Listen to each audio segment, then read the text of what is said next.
अभी मैंने हमारे हरियाणा के डीजीपी साहब की एक प्रेस कॉन्फ्रेंस देखी, जिसमें कि जब सिक्योरिटी को लेके पत्रकार साथियों ने प्रश्न किया तो उस पे डीजीपी साहब ने जो स्टेटमेंट दी, मैं उससे बिल्कुल संतुष्ट नहीं हूँ।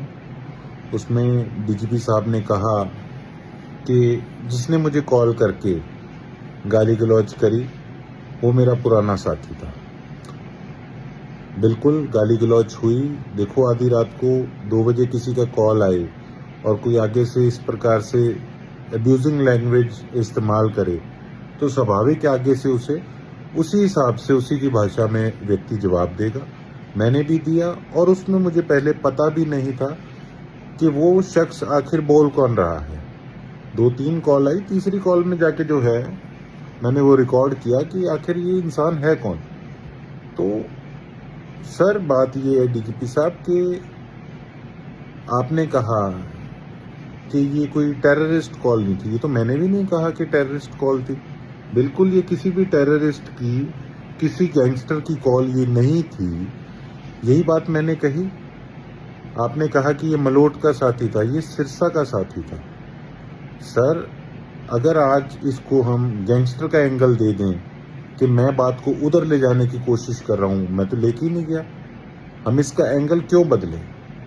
अगर आज 1.5 लाख लोगों के प्रतिनिधि को इस प्रकार से कोई उसके साथ मिसबिहेव करता है तो उस पे पुलिस का क्या स्टैंड है हमारी स्टेट के अंदर?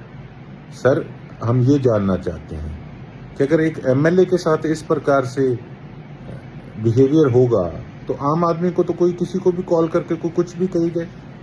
क्या ये सीरियसनेस हमारे पुलिस प्रशासन की, हमारे लोगों के प्रति है? चलो, वो तो साथी मेरा पुराना था, कोई हम में विवाद नहीं था। चलो, जो बात हुई, हम तो एक ही शहर के हैं, कल को ये चीज़ें रिजॉल्व भी हो सकती हैं। लेकिन ये पुलिस प्रशासन पे आज उनकी कार्यप्रणाली पे प्रश्न चिन्ह खड़ा हो गया कि कितनी लाइटली आज पुलिस प्रशासन इन चीज़ों को ले रहा है। और क्या इस प्रकार से हमारा हरियाणा प्रदेश के लोग अपने आप को सुरक्षित महसूस कर सकते हैं? और अगर कल को इस प्रकार से कोई किसी के साथ बात होती है तो उसकी जिम्मेवारी फिर किसकी होगी? मैं अपनी बात नहीं कर रहा कि अगर किसी के साथ भी इस प्रकार से कोई बात होती है तो क्या हम उस चीज़ की वेट करेंगे कि अगले का किसी का नुकसान हो तो उसके बाद फिर कार्रवाई की जाएगी? तो इससे पता लगता है कि आज हम सीरियस होके इन चीज़ों पे पुलिस प्रशासन अपनी कार्रवाई नहीं कर रहा।